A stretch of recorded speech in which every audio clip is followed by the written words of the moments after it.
Hello everybody, Rogue Fox here, and welcome back to another episode of Truly Bedrock Season 3. This is episode 8, and we are back in the base area. A couple of episodes ago, we finished up the building that you see right here behind me. The vines have gotten a little out of control. Since I've been here, I really need to take care of that, add some string to prevent them from coming down. That should keep it in line, but this building came out great. But since then, I have been a little busy in this area. Right behind me is a brand new building, and then behind that one is a brand newer building. So with this one, I built this in between episodes. For now, this is housing my enchanting area. I'm not quite sure what else I want to place in here. I do need to finish up the inside, but I just wanted to get my structures down first, and then in between episodes, I just had a sudden urge, I don't know why, to create a wool farm because there is a game I just suddenly feel compelled to make. Not sure why, but as I discussed in previous episodes and throughout the last couple of seasons, I try to hide my farms within buildings. So that is why I built this building right here, because it's nice and decorative. It definitely goes with the area, and I really love the way this is coming together. We have a bunch of rooftops that we can see, and of course I will expand out that way and then eventually this way. But going back to this building right here, like I said, I like to hide farms inside. So let me show you what I have going on if the sheep didn't already give it away. I am currently working on a sheep farm. So I have one layer done right here. And again, sheep farms, very simple, very easy to make. I have a tutorial on it if you want to check it out. Card to it will be popping up in the top right corner, and a link to it will be down in the description below. But with that, I do have one more layer that I need to add, and of course it is going to go right here. And let's see how much wool I've actually collected. I know last season I had a ton that I didn't even know what to do with it because I had so much. So I won't be doing as many levels. I think I'm going to stick with 2. But even right here, I have a whole row and almost, a half a row of wool. So I will need that for the game I'm going to be building here in this episode. But first, let me go ahead and finish up the sheep farm. So I don't think I really thought this one through. I thought it would be a good idea to do my top layer first. But let's just walk over to the farm now because I've placed in the glass. So I can't put a sheep into this one until the very end. But then come with me. Now it's going to be fun to try to navigate the sheep all the way through. This is always the fun part about farms. And then, yeah, I do have my chest right there, which was only supposed to be temporary, but I didn't realize it was going to be, all up in my way. So I'm thinking, I hope I can get the sheep into the pen somehow. Here. Look at the wheat. Can I just push the sheep? Oh, that works, actually. Oh, okay. Not as bad as I thought it was going to be, but still, I have to do this 3 more times. Not exactly my cleanest design ever, but the job will get done. So I tried to figure out how I was going to run this collection system down to my main one, which will be right here, which I plan on accessing right in this area here through this gap. I think that should work. So this one will empty into that one. Again, didn't really think this one through when I made my bottom layer because it was at ground level. But of course, it has to go below ground level to actually collect things. So with that, this is my last little dilemma right here. As long as my sheep doesn't get out, I'm fine. I don't think it should. There we go. Stay. Be a good sheep. There we go. Okay, so the sheep is still held in place. Now this will go to here, go into the barrel, make its way down in this hopper system, and then everything will end up in this chest here. Just like that. Again, I'm not really proud of the way I hooked all of this up, but you know what? It's done. So one more thing to check out. Let's see if I can actually access it from here, which it's very dark, but I can. Okay, so at least you know what? I know it's there. And then it's just a matter of sealing this up down below, and eventually this area is going to be covered up anyways. But let's see, I also don't want anything to spawn down here. We have light, that's good. Okay, I think this is all set up and ready to go now. So I'll just close that up. And there we go, sheep farm is done. And now it's time to begin working on my game. Well, I've kind of started working on it already for those who caught the stream weekend, and that's the reason why I made the wool farm in the first place, is because I like to use colored wool for my redstone. It helps me differentiate my circuits and to know what's what, that way I don't crossfire anything, or if I look at it in the future, let's say something breaks, I know what circuit it belongs to. So that's why I do that. And if you haven't checked out any of my redstone tutorials, the playlist to it will be popping up in the top right corner. Be sure to check that out for Bedrock redstone tutorials. But going back to the game that I started the other week, my original idea was to, and you can kind of see where I started building a walkway out. The idea was to build it right here because I need a fairly large area. But with this, it wasn't very ideal because one, I have a walkway down below that I wanted to go down here and go into some sort of garden type area. You can see it right there. So it really wouldn't make sense to have a big building right there.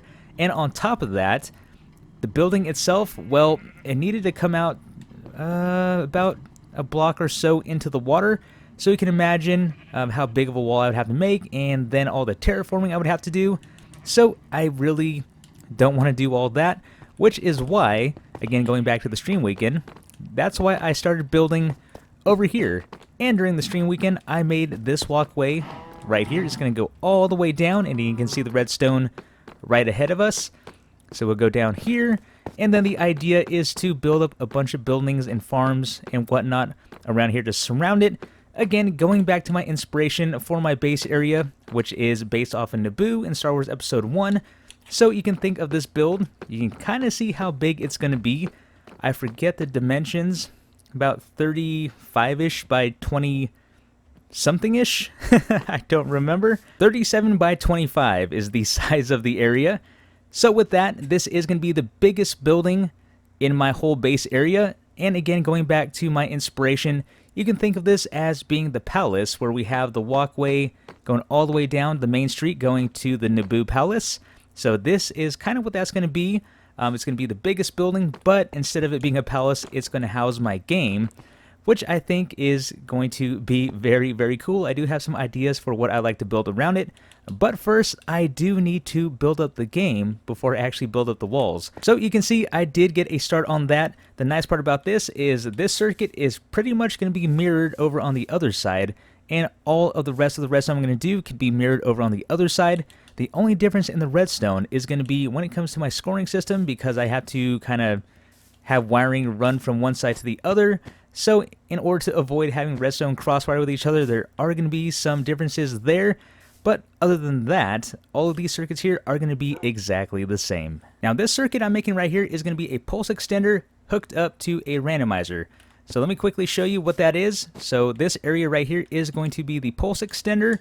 So we're going to place a comparator here, here, here. These are all going to be the same exact circuit. Redstone dust like this.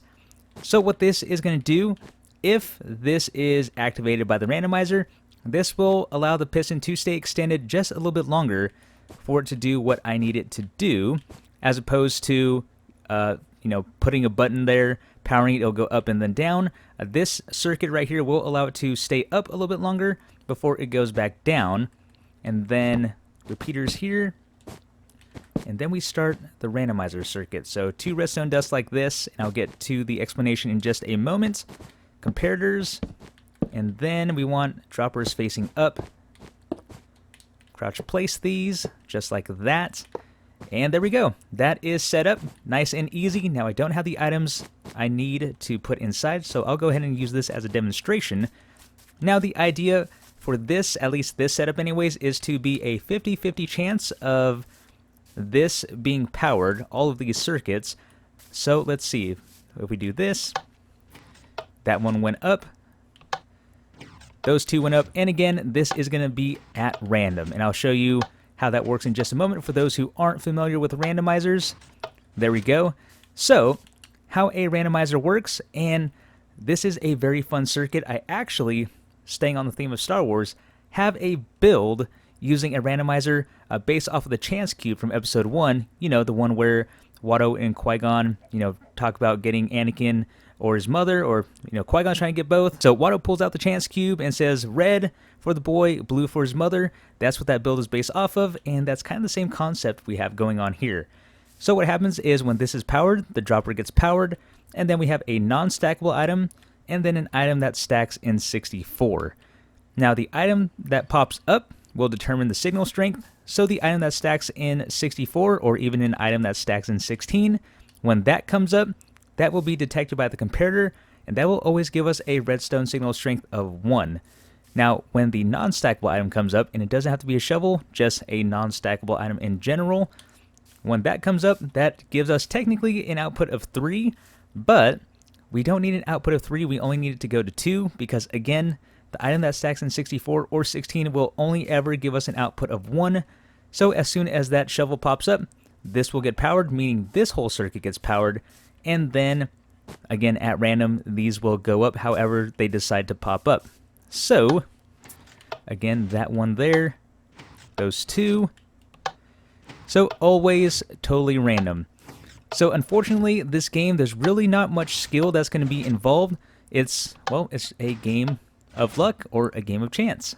There we go. The blue circuit is finally finished. I went ahead and added the redstone block, another set of sticky pistons with the dispensers, and then the power source for those dispensers to the top.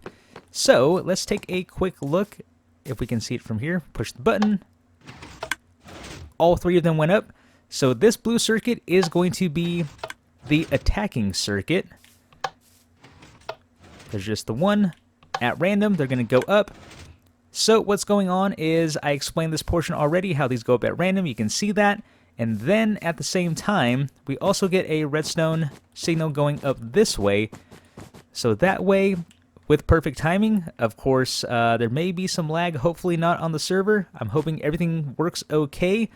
But when the dispensers come up, it will also power this redstone going across. So when the dispenser pops up, it will power the dispenser, which is going to have snowballs that will then fire at the targets there, which I just placed in. So hopefully you are following me so far. I know I tried to explain this on the stream and it was a bit confusing, but think of it this way. The blue circuit is going to be for attacking the other player, and then, bear with me here, so we have this that's going to attack, but at the same time we're going to build the next circuit, which I'm going to use orange for. The dispenser is also going to act as the defense for the player's target. So let's say this player here on the left side is attacking, so they will be using the blue circuit, but then this player over here will be defending. So with the orange circuit that I'm going to build here in just a moment, they're going to power that circuit, which is then going to pick these dispensers at random again to defend the targets. That way, let's say this one pops up over here for attack, and then these 2 pop up over here for the defense. That will be blocked by that dispenser there. Again, hopefully I'm not being too confusing. I'm trying my best to explain it, but that's the idea of the game so far. But with that, let's go ahead and continue on with the next circuit. I have the outside layer of the orange wool laid out, but there is a bit more work I have to do because it's not going to be a direct line like this. But what I'm thinking is I'm going to build one circuit just to kind of show you and then explain how it works, and then I'll complete the rest of the circuits from there, because just like the blue one, it's going to be repetitive. Once I build one, then I just do it all the way across and then do the same for the other side. But before I do that, I only have 1 redstone dust left, so I need to gather up some redstone. Now it's time to make the defense circuit, which is going to be orange. So to quickly recap, the blue circuit is going to be the attacking circuit, the orange now is going to be the defense circuit. So when pushed, this actually needs to, unlike the attack circuit, which just goes up real quick and then comes back down, we actually need to keep the piston extended. So with that, we are going to build another randomizer, and then run it into an RS NOR latch. So let's go ahead and grab a dropper, and the nice part about this, for those who like to have a clean design, we can actually line this up and everything will look nice and clean, which I really love. So let's do the same thing, 3 blocks out, comparator running out with our 2 redstone dust, because this is the randomizer here, and then we throw our non-stackable item along with our junk item inside the dropper. So that's set up. Now this is going to be a little different, so I'm going to hop on down. I'm going to place a temporary block here, block there, remove the temporary block, and then what's going to happen is we're going to have a repeater running into this block right there. Perfect. So you can see everything is lined up, and the reason why I'm doing this is because this repeater is going to power this block, which is then going to power the RS NOR latch. So we're going to grab a dropper, place it against this block right here facing up. Let's see here, temporary blocks like this with a dropper facing down into that one, and that is set up. We can remove these.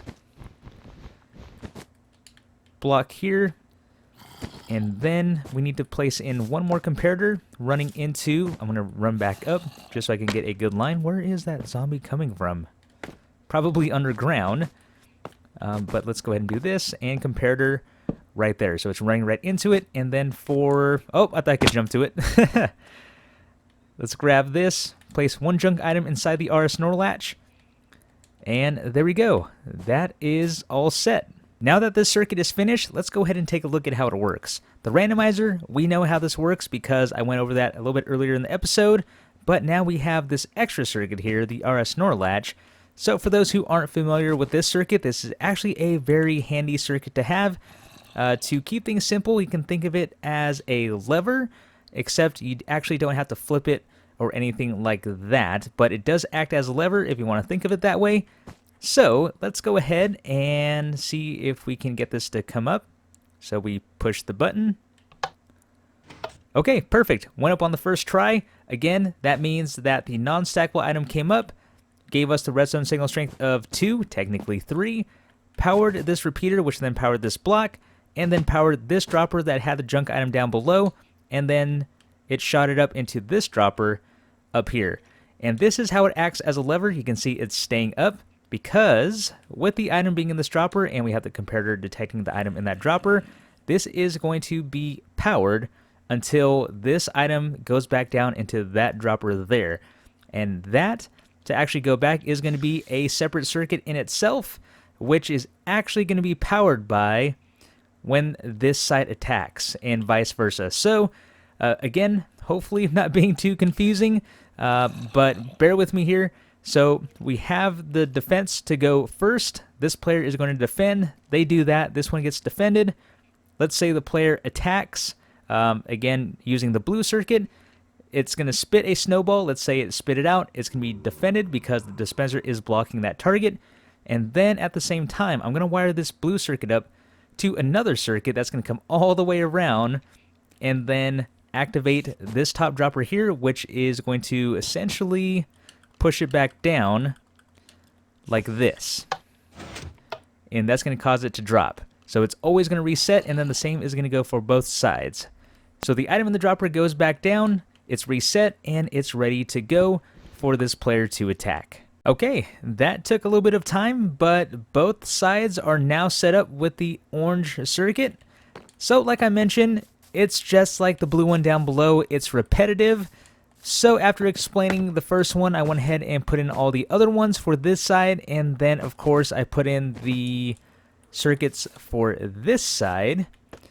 And I think with that, this is a good place to end today's episode because, yeah, my brain's a little fried trying to make sure all the circuitry was right and then also trying to explain it as best as I could.